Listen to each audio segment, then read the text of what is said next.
इसमें कुल 5 अध्याय है और उसका पहला अध्याय है पूर्व राग।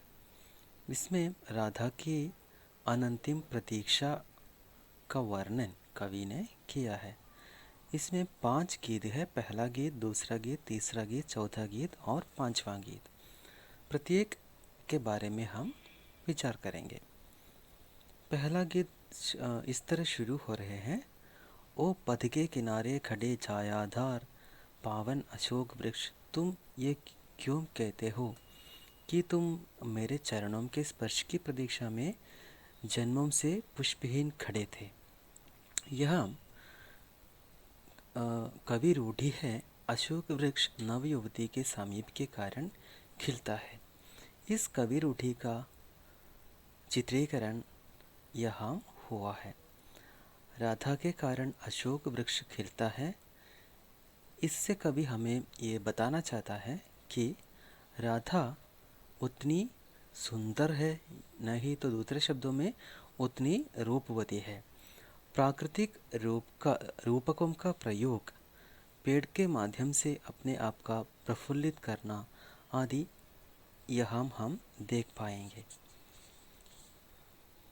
तुम मेरे चरणों की स्पर्श की प्रतीक्षा में जन्मों से पुष्पहीन खड़े थे।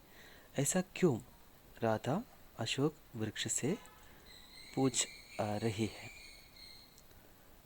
वो पद के किनारे खड़े छायादार पावन अशोक वृक्ष, तुम ये क्यों कहते हो कि तुम मेरी प्रतीक्षा में कितने ही जन्मों से पुष्पहीन खड़े थे। प्रणय में प्रतीक्षा का महत्व और कृष्ण से मिलन की जो प्रतीक्षा राधा में है, यह इस भाग में हमें समझ पाएंगे। अब हम दूसरा गीत की ओर जाएंगे। यह जो अकस्मात आज मेरे जिस्म के सितार के एक एक तार में तुम झंकार उठे हो, सच बदलाना मेरे स्वर्णिम संगीत, तुम कब से मुझ में छिपे सो रहे थे।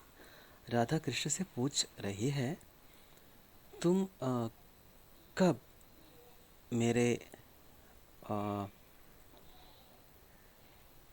तन में यानी मुझ में छिपकर रहना शुरू किया। कृष्ण के प्रति आसक्त राधा यहाँ हमारे सामने प्रस्तुत हो रही है। कनु से मिलना तो राधा चाहती है, राधा यानी कनुप्रिया चाहती है, लेकिन लोक लाज के कारण मिलने से डरता भी है। मिलन की इच्छा तीव्र होने पर उसे लगता है कनु और कनुप्रिया एक ही है। यह आत्मा और परमात्मा की अभिन्नता भी कवि हमें बता रहे हैं। आज मेरे जिस्म के सितार के एक एक तार में तुम झंकार उठे हो, सच बदलाना मेरे स्वर्णिम संगीत, तुम कब से मुझ में छिपे सो रहे थे।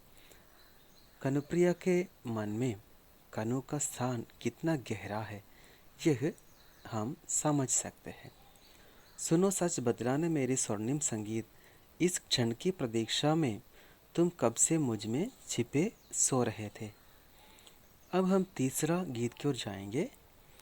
घाट से लौटते हुए तीसरे पहर की अलसाई बेला में मैंने अक्सर तुम्हें कदम के नीचे चुपचाप ध्यानमग्न खड़े पाया।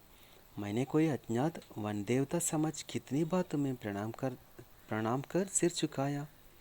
राधा बता रही है, घाट से लौटते वक्त कई बार मैंने कदम पेड़ के नीचे कन्हई को देखा था और कोई वन देवता समझकर प्रणाम भी किया था, सिर झुकाया था, लेकिन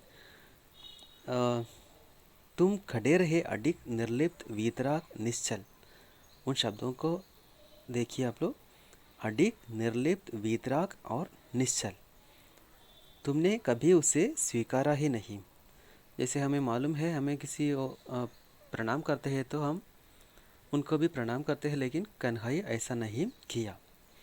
इधर कवि बता रहे हैं, अनासक्ति से माध्यम से कृष्ण राधा के मन में कृष्ण के प्रति पूर्ण आसक्ति पैदा करना चाहते हैं। पर मुझे क्या मालूम था कि वह अस्वीकृति ही अटूट बंधन बनकर मेरे प्रणामबद्ध अंजलियों में कलाइयों में इस तरह लिपट जाएगी कि कभी खुल ही नहीं पाएगी। अब राधा पूछ रही है, उस समय मेरा प्रणाम तो तुम स्वीकार नहीं किया था, लेकिन मुझे ये पता भी नहीं था कि वह अस्वीकृति मेरे लिए हमेशा के लिए एक अटूट बंधन के रूप में बदलने वाला है। तुम मेरे एक एक अंग की एक एक गति को पूरी तरह बांध लोगे। अब राधा को क्या करना है, इसका निर्णय तो राधा नहीं कर रही है, इसका निर्णय तो अब कान है यानी कनु कर रहे हैं। इस तरह हाल बदल गया है। अब 14 गीत में देखेंगे, यह जो दोपहर के सन्नाटे में यमुना के इस निर्जन घाट पर अपने सारे वस्त्र किनारे रख मैं घंटों में जल में निहारती हूँ, क्या तुम समझते हो कि मैं इस भांति अपने को देखती हूँ? घाट में आने के बाद राधा घंटों तक यमुना में निहार कर बैठती रहती है। राधा कन्हैया से बता रही है, ये मैं अपने आप को नहीं देख रही थी, मैं तुम्हें ढूंढ रही थी। प्रेम में विलीन राधा का सुंदर चित्रण यहाँ हमें मिले हैं। प्रकृति के कण कण में कृष्ण को देखने वाली राधा का सुंदर वर्णन यहाँ धर्मवीर भारती जी ने किया है। मानो ये यमुना की सांवली गहराई नहीं है, ये तुम हो जो सारे आवरण दूर कर मुझे चारों ओर से कण कण रोम रोम अपने श्यामल प्रगाढ़ आलिंगन में पोर पोर कसे हुए हो। राधा बता रही है, यमुना में नहाते वक्त मुझे ऐसा प्रतीत हो रही है कि यमुना में नहीं, मैं कन्हैया में विलीन हो रही हूँ। अगला है 5वां गीत देखेंगे, यह जो मैं गृहकाज से अलसाकर अक्सर इधर चली आती हूँ और कदम की छाह में शिथिल अस्त व्यस्त अनमनी सी पड़ी रहती हूँ।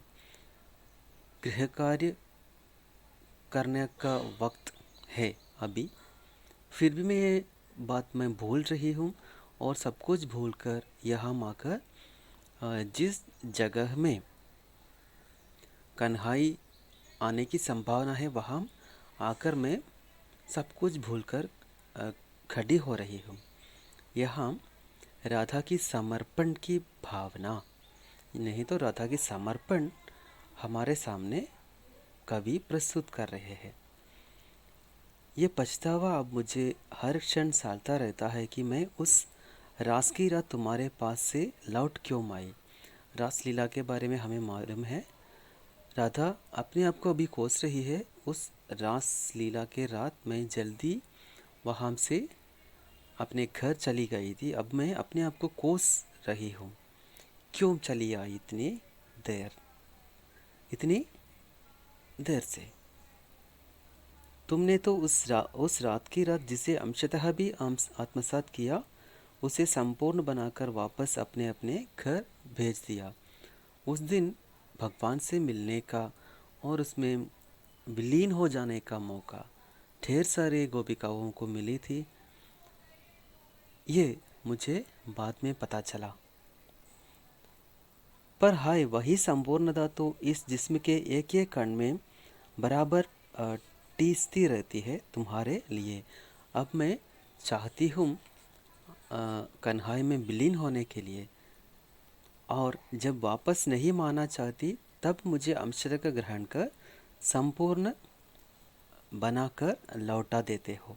यहाँ राधा के मन में जो प्रेम, राधा का प्रेम पूर्ण नहीं हो पा रही है, इसकी वेदना इन पंक्तियों में हम देख सकते हैं। और जब वापस नहीं माना चाहती तब मुझे अंशतः का ग्रहण कर संपूर्ण बनाकर लौटा देते हो। राधा की प्यार अधूरा ही रहा।